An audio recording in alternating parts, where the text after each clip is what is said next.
Rebonjour tout le monde, j'espère que vous allez bien. Aujourd'hui, je vous fais une vidéo sur les outils indispensables gratuits que vous pouvez utiliser pour sentir le marché, l'euphorie, la peur, avec des datas précises, savoir quand est-ce que les gens paniquent, quand est-ce que c'est un bon moment de chercher l'achat, à prendre des profits, tout ça grâce au sentiment de marché. Il y a des datas qui sont très intéressantes. J'ai pris des outils qui sont gratuits, accessibles à tous. Je vous mettrai le lien des outils dans la description de cette vidéo, donc n'hésitez pas à checker. Juste avant de commencer, je m'appelle Crypto Le Trône, j'ai investi sur le marché depuis 2016 et j'analyse tous les jours le marché depuis 2019, donc si t'es pas déjà abonné, je t'invite à le faire si les tendances du marché t'intéressent et si tu veux être tenu au courant des tendances actuelles. Alors ici, on a CoinGlass qui est l'un des sites les plus utiles. Alors profitez-en parce qu'il y a beaucoup de data qui est gratuite et je pense que ça va pas durer. Je pense qu'à un moment donné, ils vont passer sur une option qui est payante, donc coinglass.com, et les outils que je vais utiliser sont les suivants. Alors ici, vous avez le site directement. Vous allez aller dans taux financement Heatmap. Ça vous ramène sur la page que je suis en train de vous montrer. Et en paramètres, vous mettez sur 1 an et au color slider, ici, vous mettez sur 100, entre 100 et 150. C'est à vous de décider. Moi, je recommande de mettre 150 si vous jouez vraiment les phases d'euphorie. En gros, c'est quoi cette map? Ici, ça vous montre en moyenne le funding des altcoins. Le funding, c'est quoi? C'est le taux de financement, c'est les frais que vous payez toutes les 6 heures, 8 heures, 4 heures, ça va dépendre des exchanges, mais généralement c'est 8 heures, pour tenir une position longue ou short sur les contrats dérivés.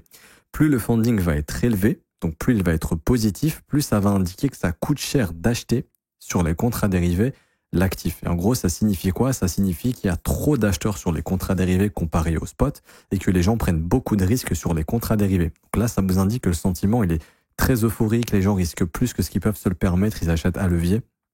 Donc vous savez que le marché, il est en surchauffe et que c'est le moment de prendre des bénéfices et de faire attention si vous achetez pendant cette période-là. Par contre, quand le funding est négatif, c'est que les gens shortent plus que ce qu'ils vendent sur le marché spot, qu'ils ont vraiment un biais qui est très bearish, qu'ils parient fortement à la baisse et aussi qu'ils prennent beaucoup de risques pour parier à la baisse. Et là, ça indique deux choses. Soit qu'on a eu une grosse liquidation et que le marché flippe, et donc c'est un bon moment pour acheter, ou que les gens sont en train de shorter, de fortement parier à la baisse. C'est ce qui fait qu'on a des zones bleues comme ici, où là, on a vraiment des gens qui sont en train de shorter, TIA, FIL, etc. depuis pas mal de temps. Et ce sont des tokens qui, à un moment donné, pourraient se réveiller. BCH aussi, quand c'est dans le bleu comme ça, c'est que c'est beaucoup shorté. BCH a pas mal, justement, pris de la valeur récemment. Il est en train de faire ce qu'on appelle un short squeeze. Il est en train d'aller contre ses shorters, de liquider ses shorters. Et donc, grosso modo, cette charte, comment la lire? Quand c'est des couleurs foncées, orange, jaune, ça veut dire que les fundings sont très élevés. Par exemple, le 2 mars, WIF avait des fundings très élevés. Bonk, c'était pareil, Cardano, c'était pareil, PP, c'était pareil. Donc, on voit qu'il y a une zone qui s'est dégagée du 28 février jusqu'au 11 mars. On peut aller sur les graphiques et on voit un petit peu ce que ça donne. Alors, ici, je vais aller sur le total 3 et on va regarder où est-ce qu'on était sur le total 3, ici, du 28 février jusqu'au 11 mars à peu près. On était là. La semaine du 26 au 11 mars, c'était ici, c'était sur un top. Le marché était très chaud. Ok. Du coup, ça peut vous indiquer que c'est un bon moment pour sécuriser vos bénéfices parce que là, les gens sont en mode, on y va avec du levier. J'ai que 1000 balles, je veux devenir riche, je mets un levier x10, comme ça je trade avec 10 000 balles et en fait le mec se fait liquider au moindre pullback de 10% et ensuite il y a des cascades de liquidation qui font baisser les prix. Donc, on regarde aussi cet été, quand on avait du bleu un peu partout qui indique des fundings négatifs ou des fundings neutres. Ça a commencé à peu près à partir vraiment à s'intensifier à partir du 7 juillet. On regarde le total 3 ici à partir du 8 juillet. Bah voilà, c'était sur cette semaine, c'était sur les plus bas quasiment. On a juste eu un plus bas au mois d'août. C'était sur toute cette période où c'était intéressant de se positionner justement. Ok.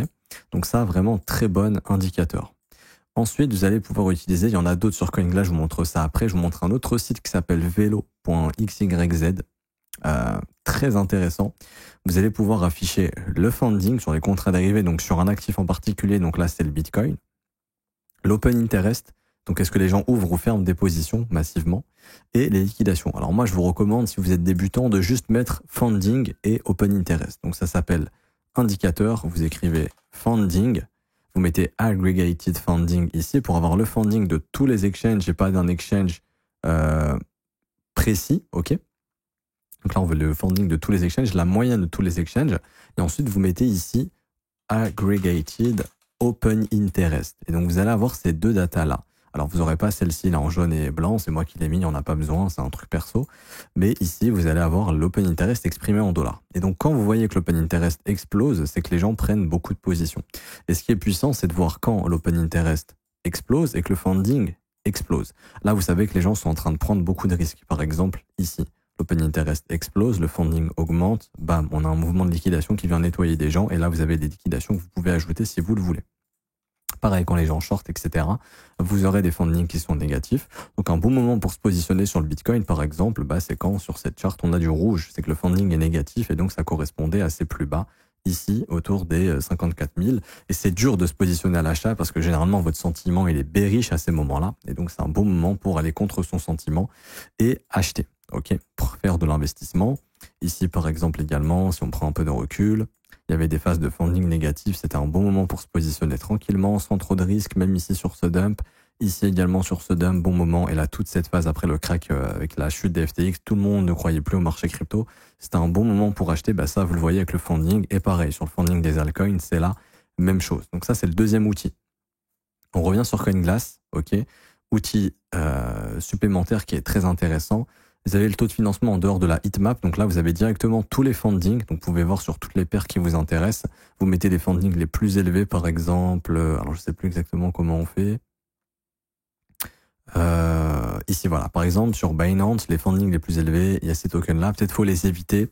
Ils sont surachetés sur les contrats dérivés. Les gens prennent de gros risques. Loom, Goat. Donc là, par exemple, on a du Memcoin. Il doit y avoir beaucoup de Memcoin dans la liste où les gens prennent des risques. Ok. Et donc ensuite, vous avez simplement ici le funding de toutes les alts et de Bitcoin, etc., des plus grosses capitalisations. Donc par exemple, on voit que Bitcoin sur Binance, il y a un funding à 0,01, ce qui traduit qu'il n'y a pas beaucoup d'euphorie actuellement sur le BTC, que ça viendra peut-être après la cassure des 100 000. Vous avez ici sur BitGet les autres fundings, etc., donc ça dépend des exchanges, bien évidemment. Et ici, vous avez ETH, Solana, etc. Donc, on voit qu'on a des fundings qui diffèrent un petit peu entre Binance, DYDX, etc. Et après, ça vous fait une sorte de moyenne. Si je dis pas, je sais plus s'il y a une moyenne ici, mais de toute façon, il y a par exchange. Vous regardez. Moi, je vous recommande de souvent regarder sur Binance. C'est le plus gros exchange. Donc, ça permet vraiment de voir l'euphorie des gens. Vous voyez, par exemple, on voit qu'il y a plein de fundings ici qui sont à 0,01. Ce qui indique qu'il n'y a pas énormément d'euphorie sur les alts. Et de toute façon, ça se voit, les altcoins, elles sont pas en train de pumper. Donc, c'est intéressant. Ici, vous mettez le funding moyen en fonction des exchanges, pondéré via l'open interest. Donc, ça veut dire, en gros, ils donnent plus de poids dans le calcul. Par exemple, quand vous faites une moyenne, ils vont donner plus de poids à Binance que, par exemple, à BingX, parce que Binance, il y a beaucoup plus d'open interest que sur BingX. Ok. Donc là, l'open interest, enfin, le funding moyen basé sur l'open interest, il a 0,01, 60, donc ce qui est bas. Ok. ETH, c'est un peu plus 0,02. Les gens sont un peu plus bullish sur ETH, pourtant ils bougent pas trop. Ensuite, vous avez le taux de financement pondéré par volume de BTC et taux de financement pondéré par volume de TH. Bon, c'est plus ou moins la même chose ici. Vous avez le taux de financement cumulé si ça vous intéresse ici de regarder un petit peu ces datas-là. Donc sur un an, par exemple, vous voyez que à l'année, ça coûte 12% de tenir une position sur Bitcoin, 13% sur ETH. Ça coûte plus cher sur d'autres actifs, etc., etc. Donc ça, c'est aussi intéressant à regarder. Ça, on s'en fout, donc vous restez dans le taux de financement, ok, ici. Ensuite, autre data hyper intéressante, vous allez avoir les liquidations. Et ce qui va être intéressant, c'est la carte thermique liquidation. Et alors, je vais regarder modèle 1 ou modèle 2, voir ça change quoi, parce que je n'utilise pas ce site personnellement, j'ai un autre site, mais ça donne des datas similaires, c'est juste que le mien, il est payant, je voulais vous montrer celui qui est gratuit. Je regarde le modèle 2, ce que ça change. Ok, c'est juste l'affichage, ça dépend de l'affichage que vous voulez. Moi, je pense que le modèle 1 est meilleur, honnêtement, en termes d'affichage. Et là, vous avez les liquidations estimées, donc c'est pas réel, hein, on n'a pas vraiment les liquidations du marché, mais là, c'est une méthode de calcul qui fait qu'ils estiment où est-ce qu'on a des liquidations sur le Bitcoin massif. Plus la couleur est foncée, plus vous allez avoir des liquidations. Vous pouvez changer l'unité de temps, vous pouvez mettre sur un mois et ça vous donnera une vue un petit peu plus large. Si vous faites du trading journalier, il faudra mettre 24 heures. Si vous voulez avoir une idée de la tendance, vous mettez ça un petit peu plus élevé. Vous avez aussi la possibilité, alors je ne sais pas si c'est possible de régler la heatmap. Moi, je sais que sur le site que j'utilise, c'est possible. Alors, n'hésitez pas à regarder si c'est possible de custom. Peut-être sur le modèle 2, c'est possible. Je vais essayer de vous faire ça. Mais j'ai pas vraiment l'impression que ce soit forcément le cas. À moins que le modèle 2, du coup, soit basé sur les plus grosses liquidations. On va checker ça ensemble. Hop, on va attendre que ça charge un petit peu. Mais voilà, en gros, les zones très jaunes, très foncées, ça vous donne les points de liquidation importants. Donc, vous pouvez zoomer comme ça. Hop, on peut pas ajuster l'échelle ici, mais on peut zoomer un petit peu. Et là, on voit qu'il y avait un gros cluster à liquider dans les 97 000 et on y est. Et on voit qu'il y a beaucoup de liquidations actuellement jusqu'à 120 000. Donc, sur un mouvement d'euphorie, Bitcoin pourrait aller chercher les 120 000 $, par exemple, pour liquider plein de gens. Ensuite, vous avez à la baisse. Donc, tout ce qui est au-dessus du prix, c'est les liquidations short. Tout ce qui est sous le prix, c'est les liquidations longues. Ok, donc là, le prix, il est là. Au-dessus, c'est du short à liquider. En dessous, c'est du long à liquider. On voit qu'il y a de grosses liquidations dans les 71 000 à 61 000. Ça veut pas dire qu'on va y aller. Tant que le marché il est motivé pour monter, on regarde les liquidations vendeuses. Et ça peut vous donner une idée de où est-ce que peut aller le prix. Comme là, actuellement, on est en découverte de prix, c'est intéressant. Et vous avez même l'historique sur un an. Et par exemple, on voit que voilà, au-dessus de la TH, on avait accumulé énormément de liquidations. Et ici, on a eu un gros short squeeze qui a déclenché le breakout du Bitcoin, où on est venu liquider beaucoup de gens. Donc ça, c'est vraiment puissant. Ça peut vous aider pas mal. Combiné au funding et aux grosses liquidations. Par exemple, quand les fundings sont très élevés et vous voyez qu'il n'y a plus énormément de liquidations, et là, vous avez tous les assets que vous voulez. Donc, pour l'instant, il n'y a que BTC pour le moment. Alors, peut-être que sur le modèle 2, il y a ETH, etc. N'hésitez pas à regarder, mais là, c'est basé que sur BTC pour l'instant. Je sais pas si on écrit ETH, s'il y a... Ah si, il y a ETH, XRP, par exemple. Ok, pas mal, pas mal. Donc là, par exemple, si sur XRP, vous voyez qu'il y a des gros funding positifs, donc on va sur Vélo, on écrit XRP, USDT, on regarde au niveau des funding ici. On est sur des fundings qui sont quand même assez élevés, mais qui se sont un petit peu calmés. Donc là, les gens commencent à rentrer à levier, en prennent du risque sur XRP. Mais on pourrait aller liquider ces gens-là plus tard, parce qu'encore une fois, l'open interest ne vous dit pas si ça long ou ça short, ça vous dit juste que les gens ouvrent beaucoup de positions, et long et short. Et donc, ce qui fait qu'on peut continuer de liquider du short si le mouvement continue de monter. Mais ici, vous regardez un petit peu, donc là, ils vous disent, OK, hop, liquidation sur 3 mois, on regarde. Moi, je prends généralement la plus grosse unité de temps, après j'affine un petit peu. Voilà, on voit qu'il y a beaucoup de liquidations dans les 1,20, et après, il faudra voir, hein, plus le prix va monter, plus ils vont ajuster les liquidations également. Et là, vous regardez au niveau du funding, il n'est pas super élevé. Alors certes, il est un petit peu élevé, mais il n'est pas super élevé. Et ça pourrait indiquer qu'on essaye d'aller liquider un petit peu plus haut. Par exemple, ici, vous voyez, sur cette période, il y avait un funding super élevé sur XRP. Les gens étaient en mode long, ils se sont fait liquider. OK? Donc, si par exemple, le prix commence à baisser ici, et que les gens continuent de long et que les fundings augmentent, ça vous indiquera qu'il y aura un nettoyage probablement plus profond. Par contre, si le prix baisse et dès que le prix baisse, les fundings sont négatifs, c'est-à-dire que les gens shortent, et donc ça voudrait dire que très rapidement, on va prendre à contre-pied des gens qui shortent. OK? Parce que le mouvement initial est haussier. Donc ensuite, on voit que ici, là, alors je vous retire, hein, faites pas attention aux spreads, ici ce qu'on appelle des spreads. Là, vous avez des phases de funding négatives, donc un petit peu par là. Donc là, c'était des bons moments pour se positionner. On voit que le prix est bien parti derrière, parce que les gens ici étaient plutôt en train d'être pessimistes sur XRP. Et quand les gens ne croient plus en token, c'est souvent à ce moment-là qui part. Par exemple, ici sur XRP, des fundings très négatifs, c'était sur un bottom autour des 30 centimes avant. Ça hausse des prix par la suite. OK? Donc, il y a ces outils-là. Déjà, vous avez vraiment de quoi faire. Je regarde s'il y a d'autres outils que j'oublie. Ce qui est ratio long short, regardez pas, c'est merde, c'est vraiment pas accurate du tout. Au terme des données, bon après, si les order book, liquidity, etc., ça vous intéresse, n'hésitez pas à checker. Si vous voulez voir un petit peu où est-ce qu'on a les ordres d'achat, de vente, là, donc là, je vois que ce sont des deltas. Donc, ils calculent est-ce qu'il y a plus d'ordres à la vente, d'ordres d'achat, etc., dans les order book. Ça peut être intéressant. Là, je vois, il y a tout ce qui est au niveau des options, mais ça, il y a un site qui est mieux, mais les options, c'est compliqué. Je pourrais pas vous expliquer ça en une seule vidéo. J'essaie de regarder s'il y a d'autres data qui pourraient vous intéresser. Au niveau des ETF, bonne data aussi, savoir si l'argent continue de rentrer. C'est un autre site, j'allais oublier, dune.com. Si jamais j'oublie de mettre en description, vous écrivez dune.com. Et ensuite, vous allez dans BTC ETF. Et là, vous avez tous les jours le résultat des inflows, donc l'argent qui rentre sur les ETF. Donc, on voit par exemple que le 20 novembre, donc hier, il y a eu un net flow de 1,5 milliard. C'est un record.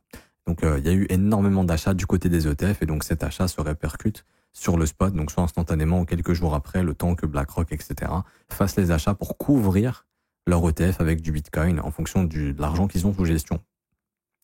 Et donc ici, vous voyez que la demande dans l'ETF est croissante, donc c'est ce qui fait que le prix du Bitcoin devrait continuer de monter sur du long terme. Ça n'empêche pas des corrections, bien évidemment, mais ça devrait permettre au prix de continuer de monter car on a une grosse demande en ETF. Ok, donc ça aussi c'est un bon site et vous l'avez aussi sur ETH.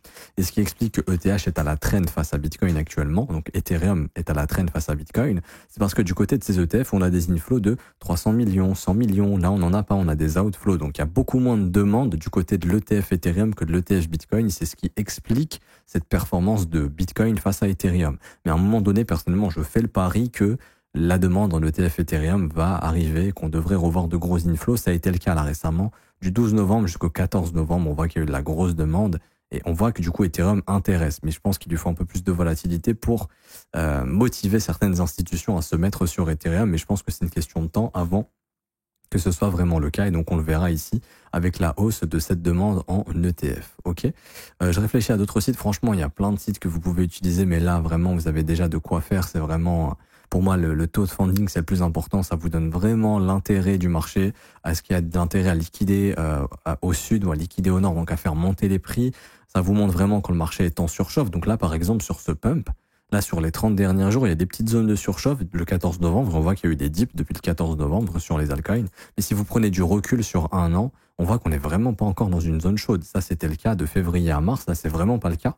Donc, ça pourrait indiquer qu'une hausse des altcoins est prévue pour ces prochaines semaines, voire prochains mois, parce qu'on n'est vraiment pas dans des zones chaudes et le marché commence à se réveiller doucement. Donc ça, c'est positif. On n'exclut pas une correction Bitcoin qui ferait corriger les altcoins, bien évidemment. Mais après cette correction, probablement, on aura un gros rallye dans les altcoins parce que là, le marché est vraiment pas chaud. Et les gens n'ont pas pris énormément de risques à levier. Et ce qui souvent marque un top sur les altcoins, c'est ces zones chaudes ici où les gens prennent beaucoup de risques. Donc j'espère que ça vous aura plu. Si c'est le cas, n'hésitez pas à bombarder les pouces bleus, les commentaires également. Vraiment, ça récompense le travail qui est fourni. Ça m'aide beaucoup et vous, ça vous prend une seconde. N'hésitez pas. Merci à ceux qui jouent le jeu. N'hésitez pas aussi à me proposer des idées de vidéos. S'il y a des concepts, des choses, vous posez des questions, n'hésitez pas à me le dire en commentaire. C'est une question qui revient souvent, je pourrais en faire aussi une vidéo. Également, je vous rappelle qu'en commentaire épinglé, vous avez tous les liens importants pour avoir accès à tout le contenu que je propose. Il y a beaucoup de contenu gratuit, donc il y a la formation gratuite qui est juste ici, formation plan pour le bull run 100% gratuit. Il y a le fait de s'inscrire sur Bitget via notre lien partenaire. Vous gagnez 20 USDT instantanément en cliquant sur ce lien. Vous aurez également 10% de déduction sur vos frais et un bonus de trading en fonction du dépôt que vous ferez sur la plateforme. C'est la meilleure plateforme sur laquelle trader actuellement pour un Européen.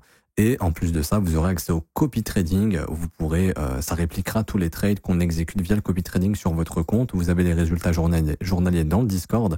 Ici, donc, il y a plusieurs TP qui ont été enchaînés. On vous partage une nouvelle stratégie ici qui enchaîne beaucoup de win rate, enfin, qui enchaîne beaucoup de gains. On a 88% de win rate pour le moment, donc très bon win rate.